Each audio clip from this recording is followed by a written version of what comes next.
I think if I hear you call me Becky one more time, six-pack, I'm gonna pop your tops. All six of them. Who are you?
Hey, this is Matt once again. Welcome back to another video, and this is another paid request, this time from Gunnel. If anyone's ever interested in requesting pretty much any type of videos or topics or whatever, re-reviews, whatever it may be, reactions, you feel free to send a request either directly to my PayPal or join my Patreon. Both things are down below in the info box. Now, this is for a 1995 film called Clockers, and the thing with this film, it was going to be directed by Martin Scorsese. He's a producer on the film, but he was going to direct it. But then he went on to do Casino, which I do like Casino a lot more than this movie. And the directing duties went to Spike Lee. Now the cast is pretty decent. You got Mekhi Phifer in the lead role. You have Isaiah Washington, Delroy Lindo, Harvey Keitel, John Turturro. This is a pretty good cast. I've seen plenty of films that deal with the hood. I mean, I like Boys in the Hood. I like Friday. I like Juice. I really like this one called Fresh. I did not even mind Menace to Society for what it is, what it's trying to tell. But Spike Lee, I'm just not a Spike Lee guy. I like Inside Man with Denzel Washington. That's one of the few of his I enjoy. Do the Right Thing. I don't remember much about. He Got Game, I hated. Summer of Sam, I would prefer more about the actual Son of Sam. Or, I don't know, that movie just didn't do much for me. I just, like I said, I'm not a big Spike Lee guy. And I know someone's going, oh, because he's black? You know what? I would take F. Gary Gray, John Singleton, Ernest Dickerson, Antoine Fuqua, among plenty of others, as a director over Spike Lee. Keenan Ivory Wayans. I would easily take Keenan Ivory Wayans as director over Spike Lee. Spike Lee, Robert Townsend, I would take over as a director over Spike Lee. Spike Lee never did anything for me. Most of his movies, aside from Inside Man, because Inside Man, funny enough, is like it's a Spike Lee film, but it's like the least Spike Lee film of his filmography. That's what it seems like. Inside Man doesn't feel like a movie directed by Spike Lee. It feels like a movie directed by someone else. And maybe that's why I like it. And this one, I don't really get what it was trying to say. That hasn't been done better, and whether it be Fresh, I think that's a much better movie than this, or Juice, with Omar Epps and Tupac, much better movie than this, in my opinion, or Menace to Society, Boys in the Hood, or the various others out there. Mekhi Phifer, he's a star, who, when we see him, he's wearing these baddie clothes, and looks like he's a big baby. He's drinking the stuff all the time because his stomach always hurts, ulcer, something of that nature. He works with Delroy Lindo. Delroy Lindo is his boss, and they're clockers. They deal with certain types of drugs, drug dealing. Mekhi Phifer's brother is played by Isaiah Washington, who has a wife and 2 kids, and things are going seemingly well for him. Well, one day Delroy Lindo tells Mekhi Phifer, I want you to kill this guy. You need to kill this guy. Mekhi doesn't want to do it, bitches about it at a bar. His brother Isaiah Washington is there. Then Mekhi Phifer bitches about it. Then sometime soon after, that guy is dead. It's tried to be a mystery of who really killed this guy. I didn't really care because it didn't really draw me in.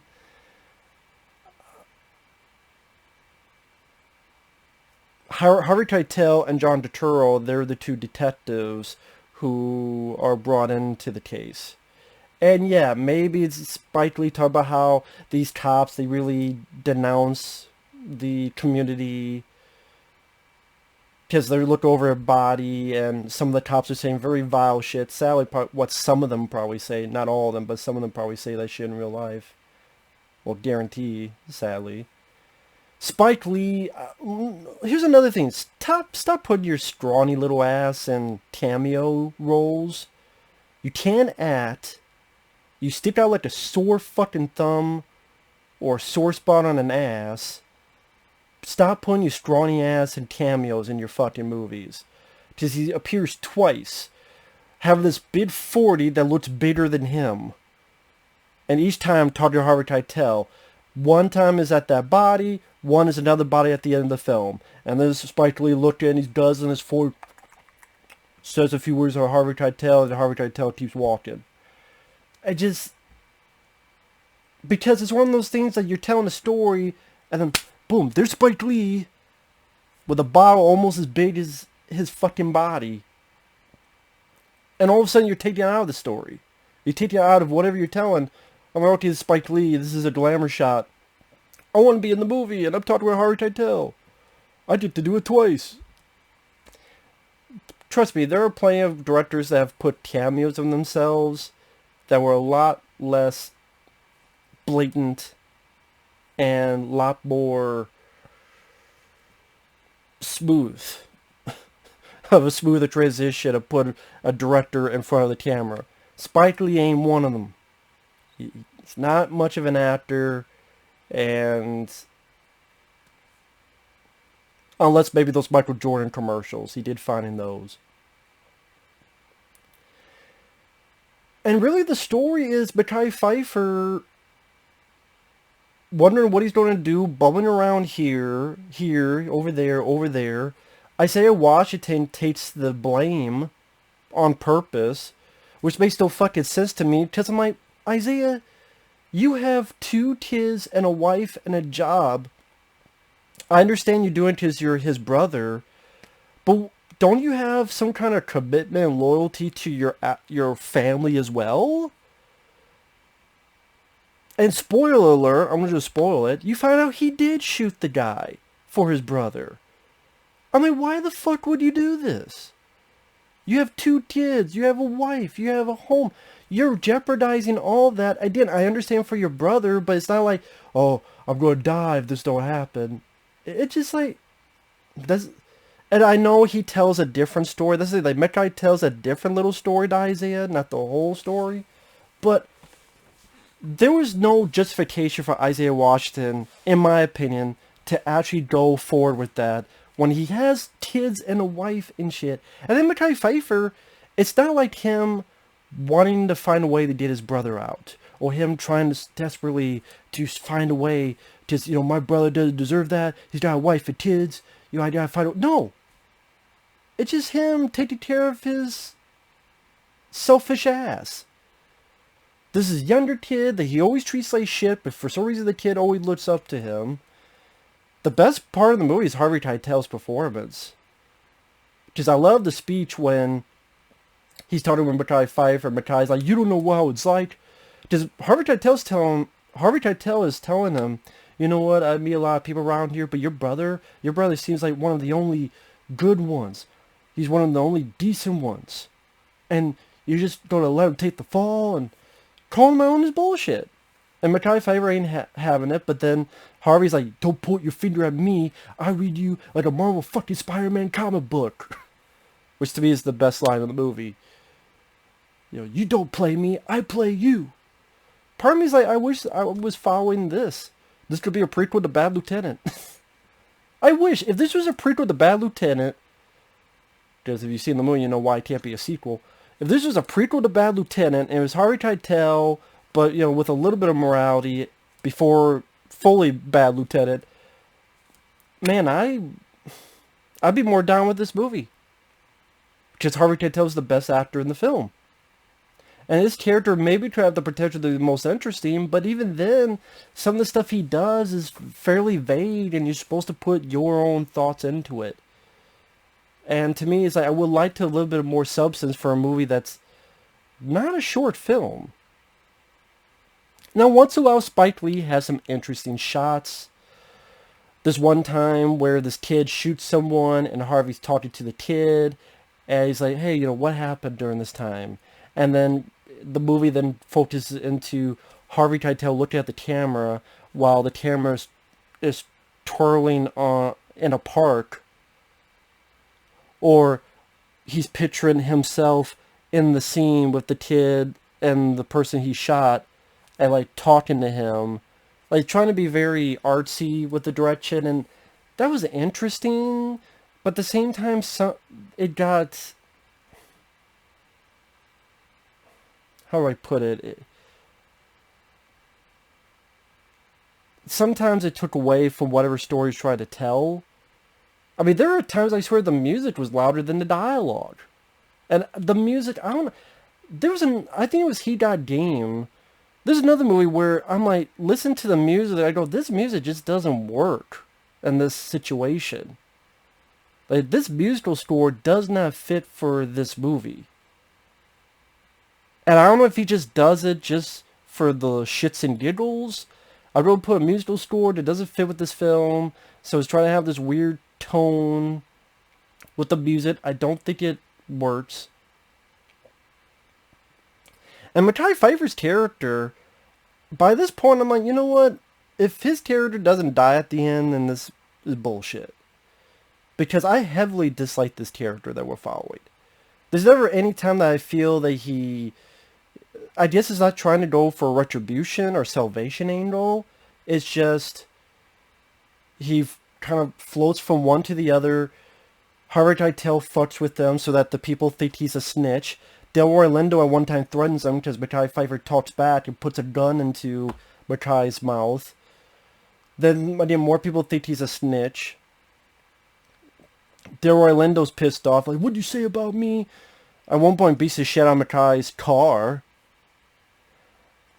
And Chief David, who plays a cop, he beats the fuck out of Mekhi Phifer because the kid...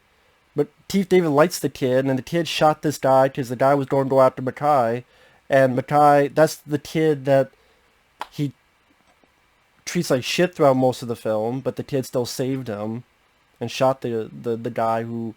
this enforcer that might have killed Mekhi. And then Chief David is like beating the shit out of him. And he's even poor like Mekhi Phifer. He doesn't know who the fuck Rosa Parks is. And Chief David gets even more pissed, beats the fuck out of him even more. But when it gets to the end of the film, I go, what are we actually trying to say? I don't get it. You're right, I don't get it. If it's too smart for you, oh well. I can admit that. But he doesn't solve his own problems. It's like others solve the problems for him. He doesn't really accomplish anything. He doesn't really do much of anything. He's moved around like, not even a chess, but checkers. Just moved around. You go here, you go there, you go there. Whether Harvey Keitel berating him, or whether Delroy Lindo beating the fuck out of his car, or whether...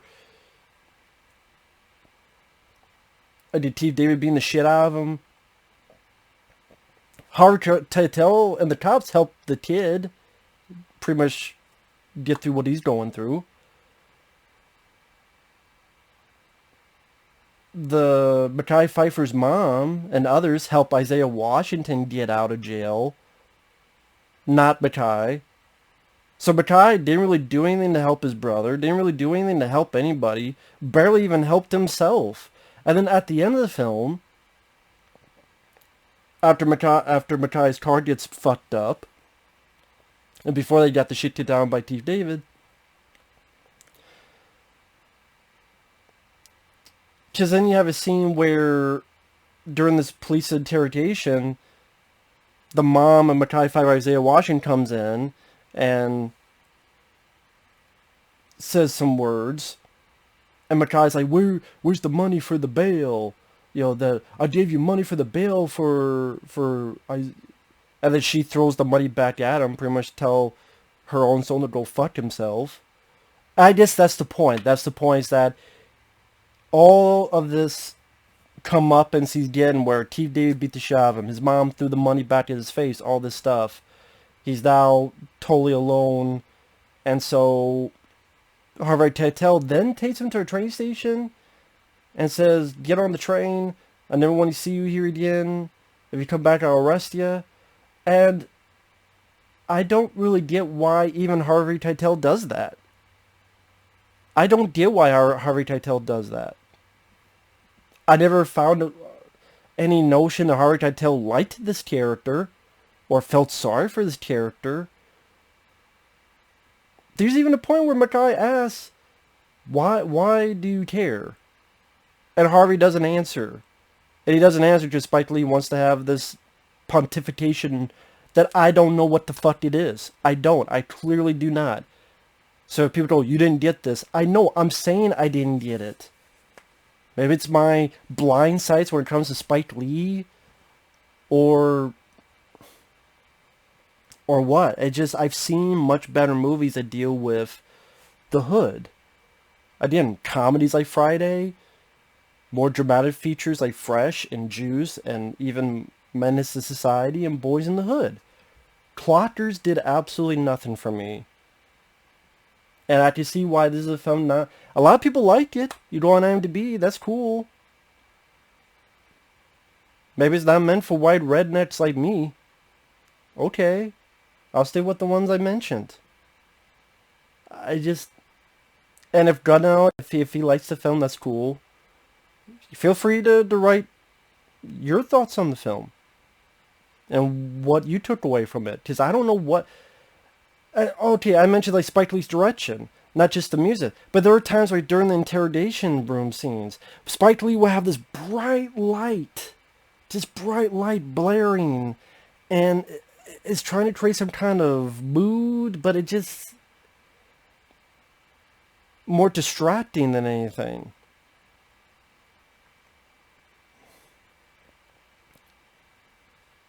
And then the last shot is Mekhi Phifer get on a train, escape in the city, which I don't think he deserved. I really don't think he deserved it. He didn't get himself out. He didn't really do anything. All of his stupid mistakes, like he led to a kid shooting someone, led to his brother being incarcerated, almost locked up for life. He didn't help his brother get out of jail. He didn't help that kid get out of trouble. He didn't help himself in anything. Delroy Lindo, he never gets a comeuppance. It's not like he gets a comeuppance or he gets arrested. Really don't remember anything happening with him. Unless I missed it. So, it's like Delroy, I don't know what the movie was trying to be. I don't know what the movie was trying to say. I really don't. And then I'm just watching the clock go on and on. I'm like, when's this over? So,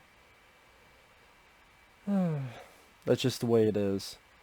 Again, I would rather watch an Antoine Fuqua or F. Gary Gray, Robert Townsend, it was some other, Bill Duke. Deep Cover. That's a pretty good movie. With Lawrence Fishburne.